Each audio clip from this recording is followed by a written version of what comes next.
नमस्कार दोस्तों, स्वागत है आपका एक बार फिर से रिकाउंट व्लॉग्स में। और मैं हूं आपका दोस्त और होस्ट नितिन। उम्मीद है आप सब लोग अपने अपने घरों पे मज़े में होंगे, मस्ती में होंगे और मौज कर रहे होंगे। आप सभी का ढेर सारा शुक्रिया आपके प्यार सहयोग के लिए। अपना प्यार और सहयोग इसी तरीके से मेरे चैनल और वीडियोस के लिए बनाकर रखिए और थोड़ा थोड़ा करके इसे हर दिन बढ़ाते जाइए। और अगर अभी तक आपने चैनल को सब्सक्राइब नहीं किया है या आप चैनल पर पहली बार विजिट कर रहे हैं, सो प्लीज़ नीचे दिए हुए सब्सक्राइब बटन को क्लिक कीजिए, साथ ही बेल आइकन को हिट करना मत भूलिएगा ताकि आपको चैनल पर अपलोड होने वाले नए वीडियोस के नोटिफिकेशंस तुरंत मिल सके।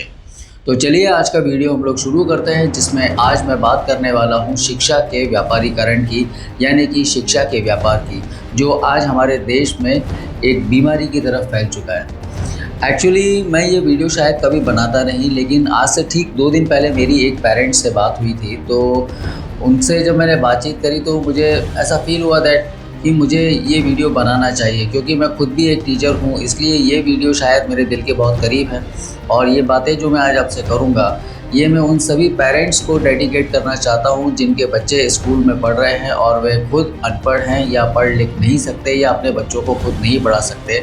साथ ही साथ ये वीडियो उन पेरेंट्स के लिए भी है जो पढ़े लिखे तो हैं लेकिन जानबूझकर अपने बच्चों को खुद नहीं पढ़ाते हैं, या स्कूल में एडमिशन करा दिया, कोचिंग में एडमिशन करा दिया और उसके बाद वो अपनी जिम्मेदारी ख़त्म ऐसा समझकर फ्री बैठ जाते हैं। तो आज मेरी विनती है उन सभी पेरेंट्स से, अगर आप पेरेंट हैं और इस वीडियो को देख रहे हैं तो इस वीडियो को ध्यान से सुनिएगा, ध्यान से देखिएगा, क्योंकि ये वीडियो आपके बहुत काम आने वाला है और इसे पूरा एंड तक देखिएगा। आप में से जितने लोग पेरेंट हैं वो अपने बच्चों के भविष्य के लिए चिंतित हैं और अपने बच्चों को अच्छे से अच्छे स्कूल में डालना चाहते हैं, लेकिन कुछ पेरेंट ऐसे होते हैं जिनकी जेब उन्हें अलाउ नहीं करती है कि वो एक बड़े स्कूल के अंदर अपने बच्चे को एडमिट करवा पाएँ, उसका एडमिशन उस बड़े स्कूल में करवा पाएँ। इसलिए फिर आप लोग क्या करते हैं, आप एक ऐसे स्कूल की तलाश करते हैं जो आपके बजट में हो और दिखने में बड़ा हो। और ख़ासकर हम लोग प्रेफर करते हैं सीबीएसई बोर्ड को या आईसीएसई बोर्ड को। खैर आईसीएसई बोर्ड में अगर आप अपने बच्चे को पढ़ा रहे हैं तो ऑब्वियसली आपकी पॉकेट आपको अलाउ करती है उस स्कूल पे एडमिट कराने के लिए जहाँ की फ़ीस लाख, 1.5 लाख, 2 लाख रुपए होगी। लेकिन अगर सीबीएसई पैटर्न स्कूलों की हम बात करें या सीबीएसई स्कूल्स की अगर हम बात करें तो यहाँ पर कुछ स्कूलों में फ़ीस कम होती है और कुछ स्कूल ऐसे होते हैं जो नए खुलते हैं और कुछ ही सालों में बंद हो जाते हैं, और कुछ ऐसे स्कूल होते हैं जो नए खुलते हैं और धीरे धीरे चलते रहते हैं। यहाँ पर होता क्या है, इन स्कूल्स में जो नए खुले हुए होते हैं और धीरे धीरे ग्रो कर रहे होते हैं या मतलब चल रहे हैं, मतलब मैं ऐसा कहना चाहूँगा, यहाँ पर टीचर्स को अपॉइंट करने के नाम पर खिलवाड़ किया जाता है। यानी कि किसी भी तरीके के टीचर्स यहाँ पर रख लिए जाते हैं और उसके बाद उनको हैंडओवर कर दी जाती है। Senior class, junior class, middle classes, ऐसे करके हैंडल कर दिया जाता है। अगर मैं यहाँ बात करूँ जूनियर क्लासेस की, तो जूनियर क्लास किसी भी स्टूडेंट के लिए उसका बेस होता है। अगर एक स्टूडेंट का बेस बचपन से ही ख़राब कर दिया जाए, आप कीड़ी चूटी की ताकत लगा लीजिएगा, उसे बड़ी से बड़ी कोचिंग क्लासेस में आप भेज दीजिएगा। बचपन से उसका बेस ख़राब हुआ इसलिए क्योंकि वो एक ऐसे स्कूल में भेजा गया जहाँ पर टीचर ने उसके ऊपर ध्यान नहीं दिया। दूसरी तरफ हम बात करते हैं कि अगर एक ऐसा टीचर जिसके पास खुद में कोई नॉलेज नहीं है और वो सीनियर क्लासेस को पढ़ा रहा है, तो वहाँ पर भी एक स्टूडेंट के साथ में खिलवाड़ हो जाता है। मान लीजिए कि अगर कोई स्टूडेंट है जो हाई स्कूल में है, जिसका पहला बोर्ड एग्जामिनेशन वो फेस करने वाला है, और उस बोर्ड एग्जामिनेशन की तैयारी उसके स्कूल में इस तरीके से कराई जा रही है कि टीचर को ही नहीं मालूम है कि वो पढ़ाना क्या है और समझाना क्या है, कैसे पेपर कराना है, कैसे तैयारी कराना है, कौन से क्वेश्चंस एक स्टूडेंट को समझाए जाने चाहिए, कैसे पढ़ने का तरीका बताया जाना चाहिए जिससे कम समय में ज़्यादा से ज़्यादा प्रिपरेशन हो सके। हायर सेकेंडरी लेवल क्लासेस के अंदर भी कुछ ऐसे टीचर्स हो जाते हैं जहाँ पर उन्हें खुद समझ में नहीं आता कि हमें पढ़ाना क्या है। उन्हें ये नहीं मालूम होता कि पेपर बनेगा कौन सी किताब में से, ये किताब आउटडेटेड है या अभी करंट में सिलेबस में चल रही है। फिर वही स्टूडेंट आगे चलकर कॉलेज में जाता है और कॉलेज में जाने के बाद वहाँ पर उसकी बैंड बजती है बुरी तरीके से, क्योंकि उसका बेस बचपन से ख़राब, मिडिल क्लासेस में ख़राब, हाई स्कूल में ख़राब और हायर सेकेंडरी क्लासेस में ख़राब। आपकी जेब आपको अलाउ करे या ना करे, आप जिस किसी स्कूल में अपने बच्चे को एडमिट करवाते हैं उस स्कूल के बारे में पहले पूरी तरीके से जानकारी ले लीजिए कि वहाँ पर किस तरह के टीचर्स हैं, वो पहले कौन से स्कूल में पढ़ाते थे, अभी किस तरीके से वो पढ़ा रहे हैं। क्योंकि आप जब अपने बच्चे का एडमिशन करवाने जाते हैं ना, तो मोस्ट ऑफ द स्कूल आपको अपने स्कूल का एक टूर देते हैं, ठीक है, कि आइए हम आपको अपने स्कूल का टूर देते हैं, आपको क्लासेस दिखा देते हैं, हमारे यहाँ पे इस तरीके का फर्नीचर लगा है, हमारे यहाँ एक प्रोजेक्टर लगा हुआ है, हम स्मार्ट क्लासेस चलाते हैं और हम इंटेलिजेंट क्लासेस चलाते हैं। बहुत कुछ होता है स्कूल में, दिखाने के लिए बहुत कुछ होता है। हमारे यहाँ ये एक्टिविटी होती है, हम ग्राउंड में ये करवा देते हैं, हमारे यहाँ ये फंक्शन होता है, वो फंक्शन होता है। फंक्शन से कुछ नहीं होता। अगर एक स्टूडेंट प्रॉपर तरीके से तैयार हो जाएगा तो वो अपनी बची हुई बाकी की ज़िंदगी में पूरी ज़िंदगी फंक्शन सेलिब्रेट कर सकता है। तो आपको करना क्या है, अगर आप एक पेरेंट हैं तो आप अगर और आपका बच्चा छोटा है तो आप जब भी स्कूल में जाएं, सबसे पहले वहाँ का टूर लें। टूर लेने के बाद वहाँ पे क्लासेस में जब आप टूर ले रहे हैं तो वहाँ पर आप टीचर से उनके बारे में बात कीजिएगा। टीचर से ये पूछने की कोशिश कीजिएगा कि वो पहले कौन सी क्लासेस में पढ़ा चुके हैं, कौन से स्कूल में वो पढ़ाते थे, ठीक है। और उसके बाद फिर हो सके तो वहाँ पे किसी एक दो बच्चे से अलग से पर्सनली बुलाकर आप पूछिए।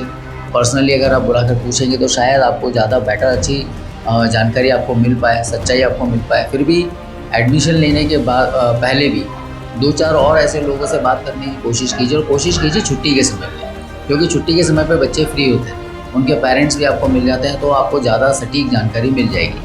तो वहाँ पर होता क्या है कि ये नहीं देखा जाता कि ये टीचर सच में इस क्लास के लिए एलिजिबल है या नहीं है, ये टीचर के अंदर उतनी क्वालिटी है या नहीं है, ये नॉलेज स्टूडेंट तक डिलीवर कर पाएगा या कर पाएगी, ये सब नहीं देखा जाता। वहाँ पर सिर्फ़ और सिर्फ एक चीज़ देखी जाती है कि हमें नंबर ऑफ़ टीचर्स बढ़ाकर रखना है, हमें नंबर ऑफ़ स्टाफ को बढ़ाकर रखना है, ताकि हमारा जो पैनल है वो बड़ा दिखाई दे।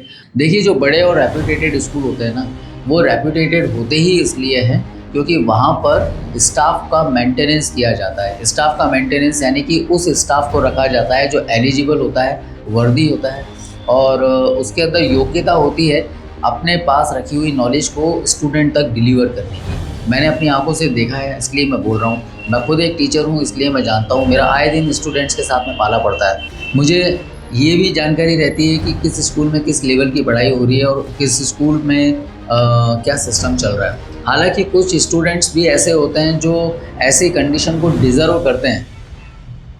बुरा लग रहा होगा आपको, लेकिन ये सच है कि बहुत सारे स्टूडेंट्स हैं ऐसे जो इस स्थिति को डिज़र्व करते हैं और उनको ऐसे स्कूल मिलना चाहिए जहाँ उनका बेस ना मिले, क्योंकि वो नालायक।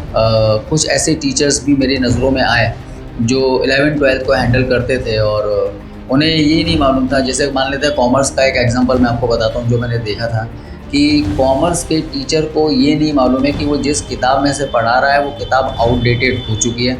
वो जिस किताब में से पेपर बना रहा है वो किताब आउटडेटेड हो चुकी है। उसे स्टूडेंट समझा रहा है कि भैया मैडम, आपने ये जो पेपर बनाया है ये आउटडेटेड बना रहे हो आप। तो यहाँ पर ये बात बिल्कुल अच्छी तरीके से क्लियर हो जाती है कि जिस टीचर ने वो पेपर बनाया था, जिस टीचर ने उस क्लास को हैंडल किया था, पहली बात तो उस टीचर ने कभी उस क्लास को पढ़ाया ही नहीं था, सच बता रहा हूँ। दूसरी बात, उसे ये जानकारी दी थी कि मुझे पेपर इस किताब में से बनाना है या करंट किताब में से बनाना है। अब एक और टीचर की अगर मैं आपसे बात करूं तो वो टीचर ऐसे थे जिनका मतलब ऐसे थे क्या, वो ऐसी थी कि वो साफ साफ ये बोलती थी स्टूडेंट को कि भाई तुम कहाँ जाते हो पढ़ने के लिए, कोचिंग जाते हो, अच्छा तो फिर तुम एक काम करो, कोचिंग पे पढ़ लो, जो कोचिंग पे पढ़ा रहे हैं वो ज़्यादा अच्छा पढ़ाएंगे, तो जितना अच्छा वहाँ चल रहा है उसी को आप पढ़ते रहो, उसी को आप पढ़ाते रहो, है ना। तो आप बस हमें बता देना कौन कौन सा हम तो पेपर बनाकर आपको दे देंगे। फिर कुछ टीचर्स ऐसे भी देखे मैंने जिनको नॉलेज के नाम पे कुछ भी नहीं था यार, कुछ भी नहीं था। सच में उन्हें जानकारी भी नहीं थी कि वो जिस सब्जेक्ट को हैंडल कर रहे हैं उसमें एक्चुअल में उन्हें पढ़ाना क्या है। मतलब वीडियो मोबाइल पे ले लिया, मोबाइल से कंप्यूटर में ले लिया, कंप्यूटर से चला के प्रोजेक्टर पे आप दीवार पे आप ऐसे दिखाओगे तो यूट्यूब वगैरह से तो बच्चा खुद ही घर पे पढ़ लेगा। तो ऐसे पढ़ाने वाले टीचर्स हमें नहीं चाहिए। तो ये भी मैंने सीन देखे। अब मैं बात करता हूँ एक और चीज़ की। आजकल स्कूल में एक बहुत अच्छा ट्रेंड चल रहा है कि जो हाई स्कूल के बच्चे होते हैं या हाई स्कूल के स्टूडेंट्स होते हैं और 11th-12th के स्टूडेंट्स होते हैं, उनको डराया जाता है। डराया इस तरीके से जाता है कि भाई आप मेरी कोचिंग पर आ जाओ, है ना, मेरी कोचिंग पे ये फ़ायदा है, मेरी कोचिंग पे ये मिलेगा, मेरी कोचिंग पे आने से मैं तुम्हें प्री बोर्ड के पेपर भी बता दूंगा, मेरी कोचिंग पे आने से तुम्हें इंटरनल के फुल 20 आउट ऑफ 20 मार्क्स मिल जाएंगे। इस तरीके के सीन मेरे आंखों के सामने आए हैं। जो बड़े इंस्टीट्यूट होते हैं वो रिस्पॉन्सिबिलिटी लेते हैं, एडमिट करते हैं कि हाँ उनसे गलती हुई है और उसको रेक्टिफाई करते हैं, सुधारते हैं, इसीलिए आज वो एक वेल नोन इंस्टीट्यूशंस होते हैं। तो अब अगर आपका सामना किसी ऐसे टीचर से पड़ जाता है जो आपको ये डरा कर बोलता है कि आप मेरे कोचिंग पर आ जाओ, मेरे इंस्टीट्यूट में आ जाओ, मैं आपको प्री बोर्ड करा दूंगा, फ़ायदा दे दूंगा और आपको 20 आउट ऑफ 20 इंटरनल मार्क्स मिल जाएंगे, तो मैं आप लोगों को बोलना चाहता हूँ कि अपने बच्चे को आप बोलिए कि डरने की ज़रूरत नहीं है। उसे जिस टीचर के समझ में आए वो वहाँ जाए, जिस टीचर से उसे पढ़ना है वो वहाँ पढ़े, जिस टीचर का उसको समझ में आता है वो उसी के पास जाकर पढ़े, ठीक है। क्योंकि स्कूल इंस्टीट्यूशंस प्रैक्टिकल्स के मिनिमम 15 से 20 नंबर आराम से हर स्टूडेंट को देते ही देते हैं, क्योंकि उन्हें भी अपने स्कूल के रिकॉर्ड को मेंटेन रखना होता है। उन्हें भी अपने स्कूल के रिकॉर्ड को मेंटेन रखना होता है, क्योंकि 20 नंबर अगर वो नहीं देंगे तो फिर स्टूडेंट अगर मान लो 10-20 नंबर ही लेकर आया तो उसके स्कूल के स्टूडेंट के तो 40 नंबर भी ढंग से नहीं बन रहे। इसीलिए वो अपने 20 नंबर पूरे देते हैं। और 2 मिनट को हम मान भी लेते हैं कि अगर स्टूडेंट को 10 नंबर ही दिए 20 में से, मैं बोल रहा हूँ 10 भी नहीं दिए, 20 में से 8 नंबर अगर उसे इंटरनल के दिए जाते हैं, तब भी कोई फ़र्क नहीं पड़ता है। फ़र्क इसलिए नहीं पड़ता है क्योंकि अगर वो 20 में से 20 स्टूडेंट को दे भी दिए जाएँ और स्टूडेंट थ्योरी एग्ज़ाम में, थ्योरी के पेपर में फ़ेल हो जाए तो वो पास थोड़ी माना जाएगा। इसलिए आपको डरने की कतई ज़रूरत नहीं है कि स्कूल के टीचर्स 20 में से 20 देंगे या नहीं, क्योंकि नंबर देना प्रिंसिपल और डायरेक्टर्स के हाथ में होता है। कि किसी स्टूडेंट को सिर्फ हम ये प्रेशराइज़ करके बोलें कि आप मेरे पास इसलिए आइए क्योंकि मैं आपको 20 नंबर दूँगा। मैं इतने साल से मैं खुद पढ़ा रहा हूँ, मैंने आज तक किसी स्टूडेंट को ये नहीं बोला कि तुम मेरे यहाँ आओ और मैं तुम्हें 20 में से 20 दूँगा, बल्कि मेरा सिस्टम उल्टा है कि तुम्हें कल जाना है तो आज चले जाओ, मुझे कोई फ़र्क नहीं पड़ता। जानते हैं क्यों? क्योंकि मेरा उद्देश्य वो 20 नंबर नहीं होता, मेरा उद्देश्य वो 80 नंबर होता है, जिसमें स्टूडेंट का पास होना बहुत ज़रूरी है। अगर स्टूडेंट 80 में से 79 नंबर यानी कि 79 स्कोर कर लेता है आउट ऑफ 80, और अगर 10 नंबर भी स्कूल वालों ने दिए तो उसके 89 मार्क्स तो वैसे ही बन गए। अगर सभी सब्जेक्ट में उसके 89 हो तो 89% तो उसका वैसे ही स्कोर हो गया। तो मैं पेरेंट्स से यही बोलना चाहता हूँ कि आप जब कभी भी स्कूल में अपने बच्चे का एडमिशन कराएं तो पहले स्कूल के बारे में रिपोर्ट लें। कोशिश हमेशा ये कीजिए कि या तो आप बड़े स्कूल में पढ़ाएं या फिर आप अपने स्कूल जो स्टेट बोर्ड के स्कूल्स होते हैं उनमें पढ़ाएं, ठीक है। स्टेट बोर्ड के स्कूल्स में पढ़ाएं। अगर आप CBSE में पढ़ाना चाह रहे हैं तो वहाँ पर पहले स्कूल के बारे में पूरी जानकारी लें, वहाँ के स्टाफ के बारे में पूरी जानकारी लें, वहाँ पे पढ़ने वाले किसी बच्चे से उस स्कूल की जानकारी लें, उसकी पढ़ाई के सिस्टम की जानकारी लें, वहाँ पढ़ने वाले किसी बच्चे के पेरेंट्स से आप बात करें और उनसे वो जानकारी लें कि वहाँ के स्कूल की पढ़ाई कैसी है। तब आपको एग्जैक्ट और शार्प फिगर आप मिल जाएगा कि आपको उस बच्चे को उस स्कूल में एडमिशन दिलवाना है या नहीं। और बहुत सारे स्कूलों में तो ऐसा चल रहा है कि जो टीचर है पढ़ा लो, और टीचर वहाँ पढ़ा ही नहीं थे, उन्हें मालूम ही नहीं कि मैं पढ़ाना कैसे। मैं सच बोल रहा हूँ, ये सीन मैंने अपनी आंखों से देखा है। मैंने जो आपको घटना बताई मतलब कि आप कौन सी कोचिंग में पढ़ते हो, वहाँ का कर लो बस, वो ज़्यादा अच्छा पढ़ा रहे हैं। कॉमर्स का पेपर कौन सा बन रहा है हमें मालूम ही नहीं है। उसके बाद फिर जब स्टूडेंट हमें बता रहा है तो हम उसको चेंज कर रहे हैं। तीसरी घटना जो मैंने आपको बताई कि आप हमारे पास पढ़ने आओगे तो हम आपको 20 में से 20 देंगे। इस तरह के सीन स्कूल्स में हो रहा है। इसलिए आपको डरने की ज़रूरत नहीं है। आप प्रिंसिपल के पास जाएं, आप डायरेक्टर के पास जाएं, आप उनको शिकायत करें कि इस तरह के हरकतें आपके स्कूल में चल रही हैं। तो उम्मीद है दोस्तों आपको आज का मेरा वीडियो पसंद आया होगा। अगर आपको आज का मेरा वीडियो पसंद आया हो तो इसे ज़्यादा से ज़्यादा शेयर कीजिएगा और लाइक करना मत भूलिएगा। साथ ही अगर आपने सब्सक्राइब नहीं किया है तो प्लीज़ सब्सक्राइब तो कर ही लीजिएगा। तो मिलते हैं आपसे हमारे नेक्स्ट वीडियो में, तब तक के लिए tata, take care and bye.